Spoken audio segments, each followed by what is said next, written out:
આપ સર્વનું સાનિધ્ય અમારી પ્રભુ ભક્તિમાં ઉત્સાહ ઉમંગ વધારી રહ્યું છે. તો તમારા પ્રેમને, તમારા મહાત્મ્યને, તમારી ભક્તિને ખરેખર હું વંદન કરું છું. સર્વ હરી મળીને પ્રભુનું કાર્ય કરી પ્રભુની પ્રસન્નતાનો પાત્ર બનીએ.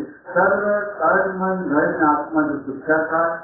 વ્રતગાળી ગાળીઓ કમ્પ્લીટલી પ્રભુમાં જ રહીને પ્રવૃત્તિ કરી અને પ્રભુની ભક્તિ કર્યા કરે અને એનો આનંદ માણીએ. ગૃહસ્થો શ્રદ્ધાન કુટુંબ પરિવાર ભગવાનના ભક્તો અંતે કરી રાખી મન કર્મ વચને સેવાઓ કરી ભક્તિ શક્તિ સમૃદ્ધિનું આરોપતા થાય છતાં પણ પ્રભુ ભક્તિ અખંડ આનંદ માનતા રહે એવી સમૃદ્ધિ પ્રભુ સૌને અર્પે એવી અંતરથી આજના મંગલકારી દિવસની પ્રાર્થના. યુવાન યુવતીઓ ખૂબ બને, સંસ્કારિત બને, ચારિત્રશીલ બને અને ગુરુનું સત્સંગનું માતા પિતાનું નામ રોશન કરે એવા ખુમારી વાળા એમને બનાવે એવી આજના મંગલકારી દિવસની પ્રાર્થના. જય સ્વામિનારાયણ.